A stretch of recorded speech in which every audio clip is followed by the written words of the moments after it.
Listen and complete the notes about two people who work at ESCO Engineering. Oh, hi, Maggie, it's Greg. Hi, Greg. I'm phoning to check some information about some of the staff. I'm putting all the staff data into new files, and I noticed that I don't have files for two people. I think you might have them. Oh, really? What are their names? Peter Austin and Jane Moore. Let me have a look.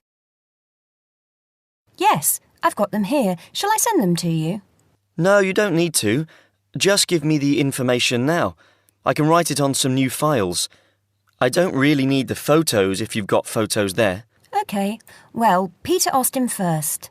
Now, is that Austin with an I or Austin with an E? It's Austin, and his address is 110 Argyle Street, Tunbridge Wells, Kent, TN3 5RQ. 110? Uh-huh. And his phone number? It's 07984 645 792. OK. And how old is he? He's 47. 47. And what about his marital status?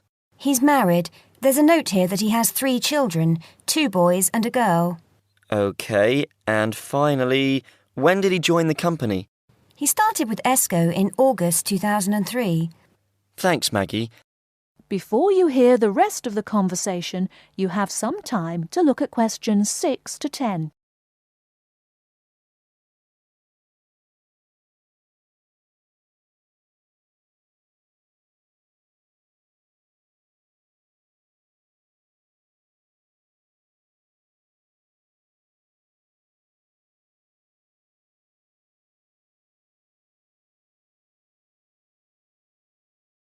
Now listen and answer questions 6 to 10.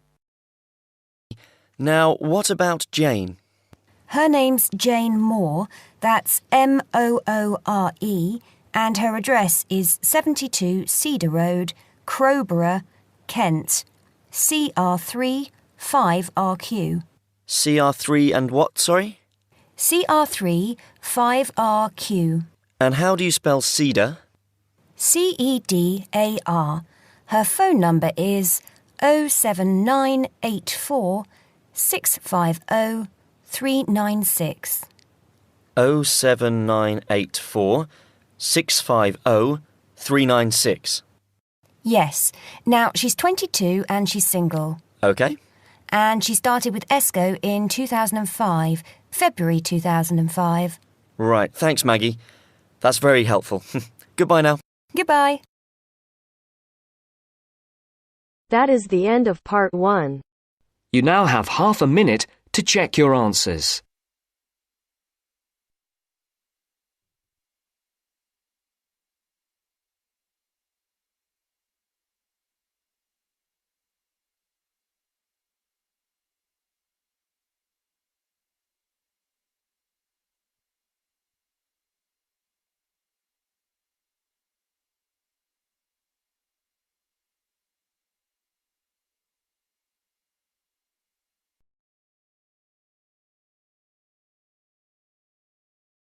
Now turns to part 2. Part 2. You'll hear a tour guide talking to a group of visitors about Bestley Castle. First, you have some time to look at questions 11 to 15.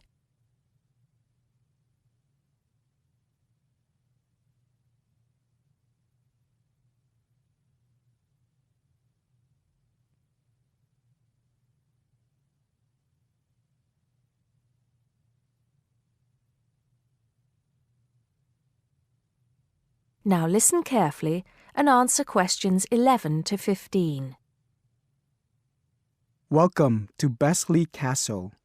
It's nice to see so many of you here today.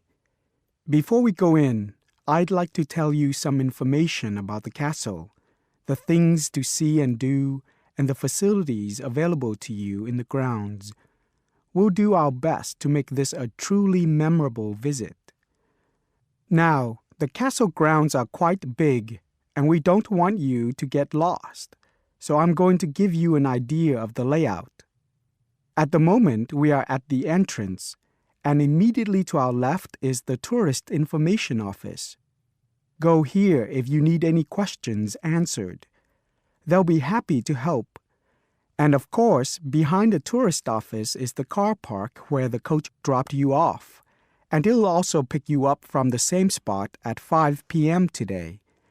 In front of us are the water gardens. If you stroll through, you get to the North Bridge, which is the entrance to Bestley Castle. Take your time and enjoy looking around the castle. There's a lot of history steeped in those walls. As you leave the castle via the South Bridge, you'll be greeted with the sight of roaming deer. During the day, there will be scheduled feeding opportunities where visitors can get involved. However, we do request that you do not feed the deer outside these times. To the right of the deer park is the Castle Museum, and behind that is our award-winning restaurant. It's a relatively new addition to the castle grounds, but is fast gaining a reputation for its food. Alternatively, you can choose to dine in the picnic area on the other side of the deer park. It's perfect for the family as it's next to the kids' play area and homemade ice cream hut. We hope that on your way out, you pop into the gift shop by the exit for something to remember us by. Before you hear the rest of the talk, you have some time to look at questions 16 to 20.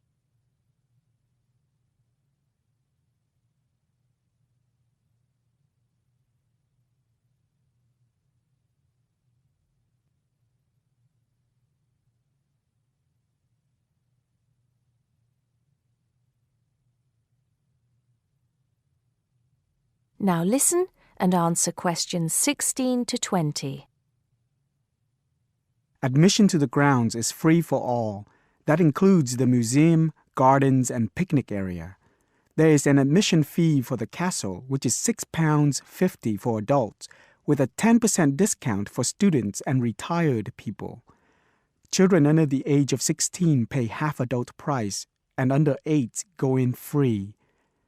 There are many spectacular events throughout the year, and for most of them, there's also an admission fee. As these events are in high demand, it's a good idea to book well in advance. Some of the exciting events planned for this year are the Summer Medieval Festival, where you can watch old-fashioned knights and experience a feast in the halls of the castle, as if you were a guest of King Henry VIII himself. There are several concerts planned this year too, including a rock concert at an admission price of £10 per person and a special jazz concert which is free to the public. I'm sure you'll agree that all tastes and ages will be satisfied. One scary but extremely popular event is the annual Haunted Castle event at the end of October, where the castle comes alive at night. Why don't you come along if you're brave enough? Another sight to see is the fantastic firework display on November 5th, and the cost of that includes refreshments. We also have a long tradition of raising money for charity. The charity event held every year on the first day of May will this year be an archery contest. Entrance is free, but donations are certainly welcome. This year, we'll be collecting money on behalf of a charity for elderly people, Age Concern. Just in case you can't remember all of that, you can pick up a leaflet showing the timetable and prices for all events from the Tourist Information Desk. You can also go online to get this information from our website.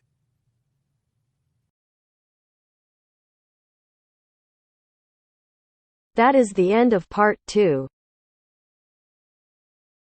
You now have half a minute to check your answers.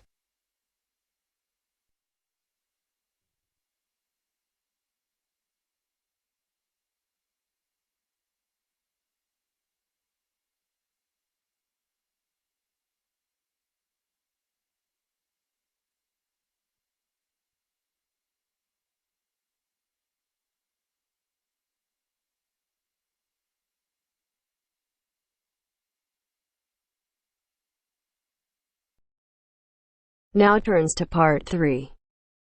Part 3. You will hear somebody talking to a group of students about a university language centre.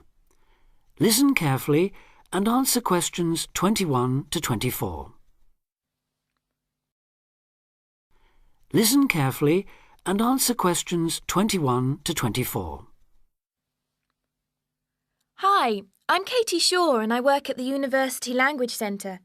Your tutor tells me you might be interested in using the centre, so I'm here at the college to explain a bit about it and, of course, to answer your questions. Where exactly is the centre? Is it near the college? It's actually on King's Road, just round the corner from here, in fact. Oh, I know it, yes. I wondered what that building was. Yes. What's there? Well, the library has about 4,000 books, pamphlets and transcripts to go with some of the 12,500 items on audio or video cassettes. These are at a wide range of levels of difficulty, covering language learning material in over 100 languages. There are also reference books without tapes, including dictionaries, grammar workbooks, vocabulary workbooks and model letters, as well as texts on academic writing and effective study habits, etc. Audio cassette workrooms are on the first floor, by the way. Do they get any foreign language press there too? Yes. The library subscribes to a number of European daily and weekly newspapers, including Le Monde from France, L'Espresso from Italy, and the weekly international edition of the Spanish paper El País. What about learning with computers? Can you do that there? CALL, or Computer-Aided Language Learning, is available on the first floor. How many PCs are there? Counting both Macintosh and PC platforms, there are 9 at present. There are materials in over 15 different languages, and new material and language categories are being added as library funds permit. The programmes cover verb drills, grammar exercises, activities to accompany multimedia textbooks, pronunciation, translation, and some multimedia applications. The same hardware permits access to the internet with its many language learning and discussion sites. What about TV? That's a good way of learning a language too. Yes, definitely, we agree. So on the second floor of the centre, there are televisions to view live satellite television broadcasts in 7 languages. Oh, which ones are they? Currently, we've got Arabic, French, German, Italian, Portuguese, Spanish and Russian. Turkish broadcasting can be viewed live on request. The centre records the news in French, German, Arabic, Italian, Japanese, Spanish and Russian. And English too. Before you hear the rest of the talk, you have some time to look at questions 25 to 30.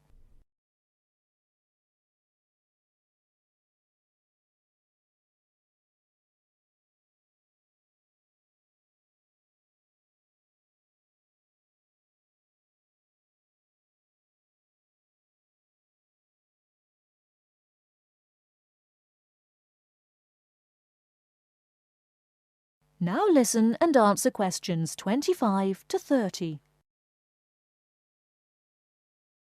Now listen and answer questions 25 to 30. Sounds great. How do we sign up? To avoid paying a fee, you need to go to the centre with a valid university ID card or a letter from your college or departmental administrator on headed paper indicating your status, length of stay and language requirements. Are there any forms to fill in? I'm afraid so. You do that at the ground floor reception desk. Your registration is for 1 academic year only and needs to be renewed annually. You should tell the librarian who you are on your first visit, and you will need to take part in an induction to the library service, including the proper operation of the centre's computers, televisions, videos and so on. Can she help us choose the right materials too? Yes. The librarian can give advice and assistance in locating material, making best use of the texts and tapes and so on. Let her know which language you want to study and what, if any, knowledge of it you already have. Also, say what reasons you have for learning the language. Your answers will help the librarian help you make the best choice of books and tapes for your needs. She can also offer you advice on how much time is needed to make progress in the language, and can offer suggestions on how to improve your language learning techniques. Can she copy tapes for us to take home, or can we borrow them? The library is a resource centre and reference library only. You can do as much self-study listening and reading work there as you want, but it's not possible to take home materials, that's to say, books or cassettes. And copyright law doesn't permit the library or its staff to make copies of cassettes for use by students outside the centre. All material must be used on the premises, I'm afraid. This ensures the materials are always available for students working on their own and not out on loan for long periods, which could harm users' progress. So, if we can't take books home, is it okay to photocopy them? The library staff will handle any photocopying, though international copyright law prohibits users from copying more than 5% of any one title in the academic year. You place a photocopy order with the librarian or an assistant, and orders will be processed between 1 and 2 o'clock or after 5:30. How much does it cost? 10 pence per page. Payment is by photocopy card, which you can buy from the information desk on the ground floor.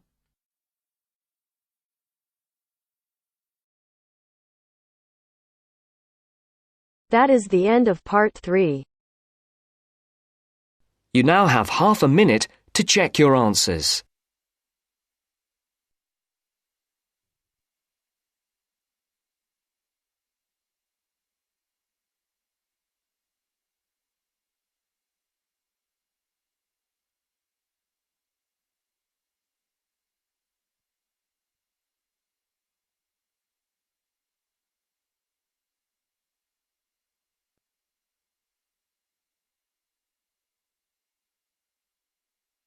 Now turns to part 4. Part 4. You will hear a talk on seasonal affective disorder. First, you have some time to look at questions 31 to 40.